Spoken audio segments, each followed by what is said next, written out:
Hey guys, welcome back to another video. Today I have some exciting news. In this video, I'm going to be reviewing the Mcmahon Cosmic Neutron range and the Jeremy Koling Particle Glow Proton Tempo. Basically, I'm just going to be reviewing the discs, going over what they look like, how they feel, and most importantly, how they fly. Before I start throwing them, let's take a look at them. Now, for those of you that don't know what a range is kind of like an anti-dome disc coined by Mcmahon, and it's meant to be similar to a Berg, but has a little bit more understability, so they complement each other pretty well. As you can see, it's kind of shaped like a Berg. I have a Berg right here, used it a little bit. And you can see some key differences. As you can see, the Berg is a little bit more vertical on the side profile and comparative, and has a little bit, doesn't have a sharp of an edge right here comparative to the range. And also, based on hand feel, the Berg feels a lot deeper comparative to the range. So I'm assuming they'll fly pretty similar, except the Berg will have a little bit more stability comparative to this, but we'll see out in the field. As for the Jeremy Koling Particle Glow Proton Tempo, I wish I had more tempos to compare it to, but today I'm going to be comparing it to the drop.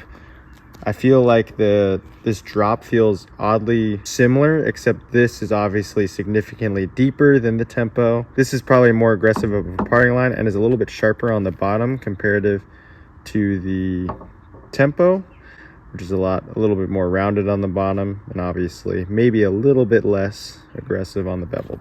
And now that we're taking a look at these discs, let's test them out. First, I'm going to start off with this range, and like I mentioned, I have this Berg as well. I'm going to try to throw these two, see if there's any differences. Luckily, there's not much wind out right here, so I'm going to throw them out in the field and see how they react. I'll go backhand and forehand, but first, throw the backhand with the Cosmic Neutron range.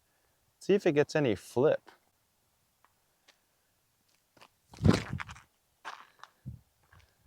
So I threw it on a baby hyzer, and it flipped up nicely and went straight, and then had a baby fade at the end. Try to throw the Berg on a similar line, and let's see how it flies. See if there's any differences. I threw it way lower, so that was a pretty bad. It definitely didn't flip up. It kind of just like coasted straight, and I saw it was gonna fade. I'll rethrow that so it's a little bit higher. All right, let's try that again with the Berg. Throw it a little higher so you can kind of get a better comparison. Keep it high, a little hyzer. So a little hyzer, you can see, kind of just wanted to hold that line and fade right away. I would say it's definitely just a touch more stable, and I'm not sure if it really will ever get the flip or turn that the range really does. But now next, let's throw the Jeremy Koling Particle Glow Tempo. I have a feeling this disc is going to be pretty straight, and I don't know why, it just feels that way. But I'm going to be throwing this and comparing it to the drop. Although these are different, these discs have different flight numbers, I figured this was kind of the closest thing I have. I'll compare it to my Toro as well, so you guys can see. But first, let's throw this tempo and hopefully throw it higher than that Berg. Yanked it, but went straight with just a little bit of fade. Not sure if you saw that in frame. Let's throw the drop again.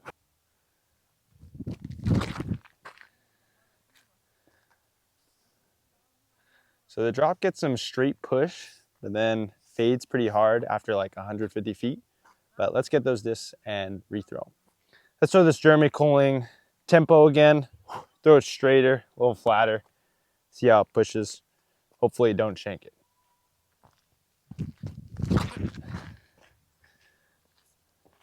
You can see it pushes super straight.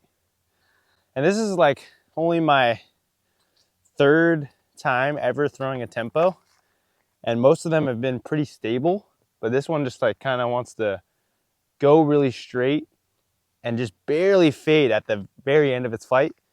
Not saying it wants to turn over or anything, but it's definitely very torque resistant, but to the point where you could throw a pretty hard flat and it'll just coast straight. A little bit about my arm speed. When I'm throwing pretty hard, it's like about 60 to 63 miles per hour. So not sure if that information helps you, and besides arm speed, I guess a better gauge is I throw destroyers around 410-ish feet. So 410 to 430-ish feet. That might be more relevant to you. So next, let's try the range. I kind of want to throw it on a little bit of anhyzer to see if it will hold the turn.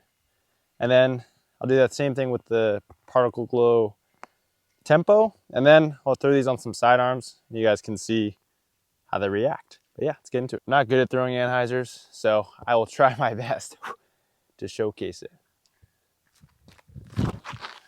So I threw it out wide, and it's kind of just holding that turn.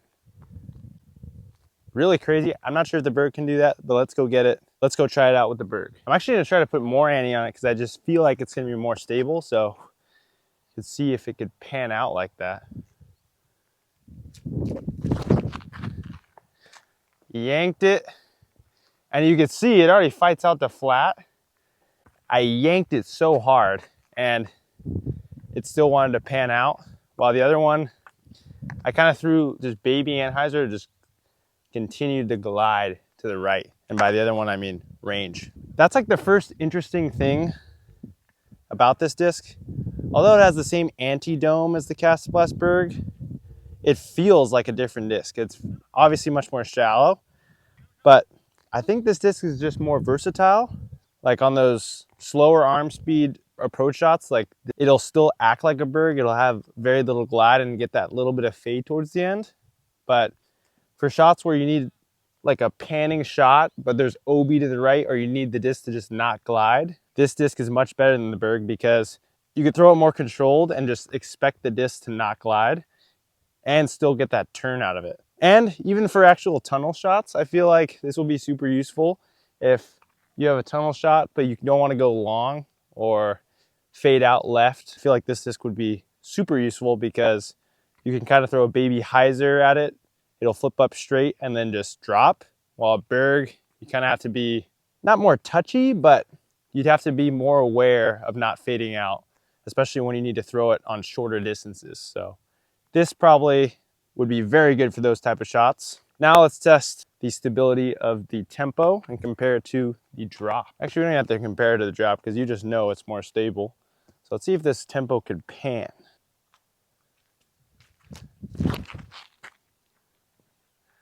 Threw a little bit of anhyzer, and it definitely wanted to fight out. I guess I'll throw the drop just so you guys can compare. But it definitely didn't want to fight out right away.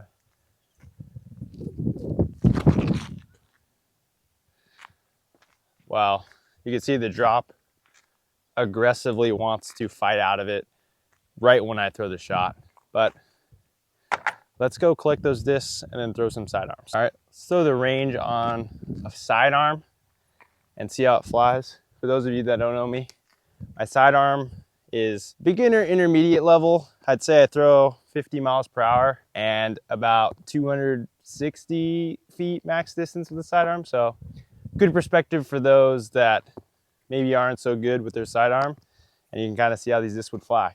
Eagle Mcmahon, I'm pretty sure mainly throws this disc sidearm, so this can kind of give you some insight to how it feels for me. Hand feel honestly feels pretty good comparative to a Berg.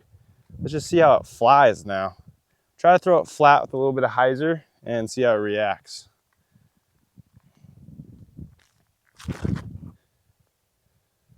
So I threw it with a little bit of hyzer and it definitely flipped up. Probably only went like 130 feet, but that's all right. Definitely flipped up and still had this nice pushing fade to it.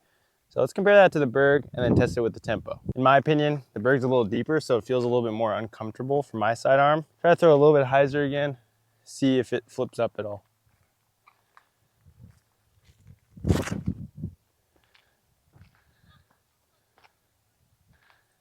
So might have flipped up a little bit, but nothing, I don't think it's as significant as the range.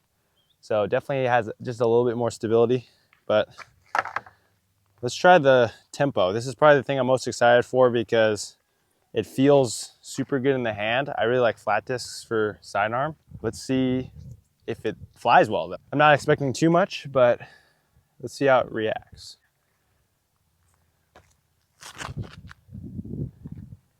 Wow. That's definitely one of my better sidearms. It flipped up just a little bit and then coasted, it like pushed forward while fading a little bit. That's kind of nice. I think comparative to a drop, this thing's gonna wanna just like fade directly out of my hand, but let's test it out. So it gets a little bit of push, but you can see it wants to like jump right at like the mid-flight or like first half of the flight and wants to just like really start dumping when the disc is slowing down. So pretty interesting, but I mean, obviously the drop and tempo aren't the same thing, but I feel like it's a good contrast to that typical overstable approach disc, the Zone, the Entropy, the Toro, the Yarn, the whatever from any other company, the Harp. And so that kind of does it for the throwing in this video. Kind of losing light here, but let's go back to my house and give my final thoughts.